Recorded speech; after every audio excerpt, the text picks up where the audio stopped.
എല്ലാവർക്കും നമസ്കാരം. ആറ്റുകാൽ പൊങ്കാല മഹോത്സവത്തോടനുബന്ധിച്ചിട്ടുള്ള ഒരു വീഡിയോയാണ് ഞാൻ ഇന്ന് നിങ്ങൾക്കായി ഷെയർ ചെയ്യുന്നത്. ഇന്നലെ രാത്രി 8 മണിയോടുകൂടിയാണ് ഞങ്ങൾ ആറ്റുകാൽ ക്ഷേത്രത്തിലെത്തിയത്. നല്ല തിക്കും തിരക്കുമായിരുന്നു. നിയന്ത്രിക്കാൻ പറ്റാത്ത രീതിയിലുള്ള ജനത്തിരക്കായിരുന്നു ആറ്റുകാൽ പരിസരത്ത് നമുക്ക് കാണാൻ കഴിഞ്ഞത്. തിരുവനന്തപുരം നഗരം ഇന്നലെ പൂരപ്പറമ്പായിരുന്നു എന്ന് തന്നെ പറയാം. റോഡ് മുഴുവൻ ബ്ലോക്കും, അതുപോലെ തന്നെ ക്ഷേത്ര പരിസരത്ത് നമുക്ക് എത്തിച്ചേരാൻ വേണ്ടി ഏകദേശം 1 മണിക്കൂറോളം ബ്ലോക്കിൽ കിടന്നു. അത്രയ്ക്ക് തിരക്കായിരുന്നു. ഇവിടെ ക്യൂവിൽ നിൽക്കുന്നത് തന്നെ ഏകദേശം 1000-ഓളം പേർ ക്യൂവിൽ നിൽപ്പുണ്ട്. അവർ പോലും മണിക്കൂറുകൾ ക്യൂ നിന്നതിന് ശേഷമാണ് തൊഴുതിട്ട് പുറത്തിറങ്ങുന്നത്. അപ്പോൾ പോകുന്നവരെല്ലാം നല്ല ക്ഷമയോടെ നിന്ന് തൊഴുതിട്ട് വരാൻ വേണ്ടി ശ്രമിക്കണം. നമ്മൾ ആഗ്രഹിച്ച കാര്യങ്ങൾ സഫലമാക്കുന്നതിന് വേണ്ടിയാണ് നാരങ്ങ വിളക്ക് കത്തിക്കുന്നത്. പ്രത്യേകിച്ച് ഈ ഉത്സവ കാലയളവിൽ ദേവിക്ക് ശക്തി കൂടിയിരിക്കുമെന്നാണ് വിശ്വാസം. ആ സമയത്ത് നാരങ്ങ വിളക്ക് കത്തിക്കുന്നതിലൂടെ നമ്മൾ വിചാരിച്ച കാര്യങ്ങളെല്ലാം സാധ്യമാക്കാൻ കഴിയുമെന്നാണ് ഓരോ ഭക്തരുടെയും വിശ്വാസം. തുടർന്ന് സിനിമാ മേഖലയിലും സീരിയൽ മേഖലയിലും പ്രവർത്തിക്കുന്ന പ്രമുഖരുടെ സ്റ്റേജ് പ്രോഗ്രാമുകൾ ഉണ്ടായിരുന്നു. മലയാള സിനിമാ നായികയായ പത്മപ്രിയയുടെ നേതൃത്വത്തിൽ ഒരു വലിയ മെഗാ ഷോ തന്നെ ഇന്നലെ ഉണ്ടായിരുന്നു.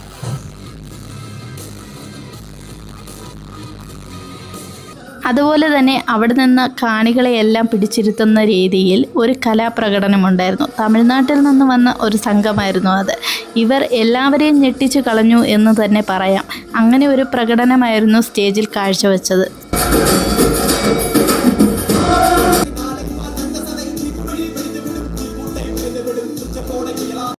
പിന്നെ ആറ്റുകാൽ ഉത്സവത്തിൻ്റെ വിളക്കുകെട്ടിൻ്റെ കാര്യം പറയേണ്ടതില്ലല്ലോ, എല്ലാവർക്കും അറിയാവുന്ന ഒരു കാര്യമാണ്. ഇന്നലെ ആറ്റുകാൽ പരിസരം പൂരപ്പറമ്പാക്കിയതും ഇവർ തന്നെയാണ്.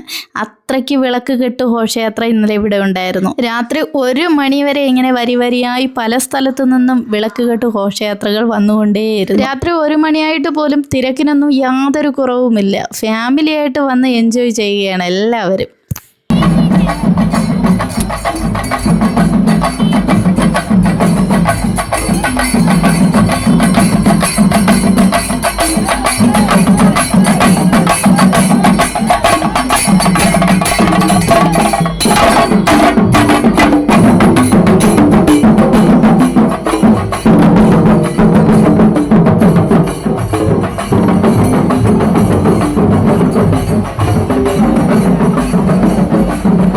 അതുപോലെ തന്നെ പൊങ്കാല അർപ്പിക്കാൻ 3 ദിവസം മുന്നേ വന്ന് സ്റ്റേ ചെയ്ത് നിൽക്കുന്നവരാണ്. ഇത് ക്ഷേത്രത്തിൻ്റെ മുറ്റത്ത് നിന്നുള്ള കാഴ്ചകളാണ്.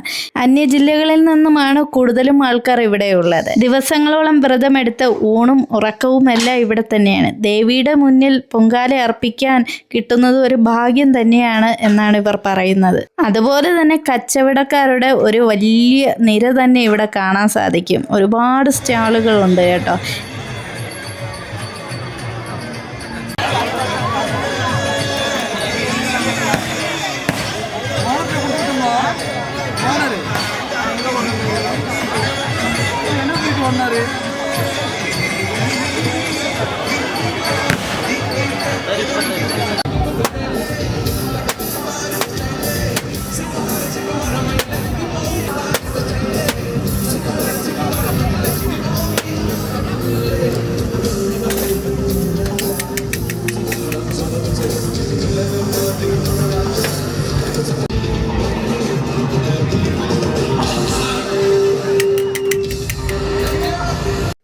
കൂടുതൽ ആറ്റുകാൽ വിശേഷങ്ങൾ ഞങ്ങൾ ഇനി അടുത്ത വീഡിയോയിൽ ഷെയർ ചെയ്യുന്നതായിരിക്കും. അപ്പോൾ എല്ലാവർക്കും ആറ്റുകാൽ പൊങ്കാല മഹോത്സവ ആശംസകൾ.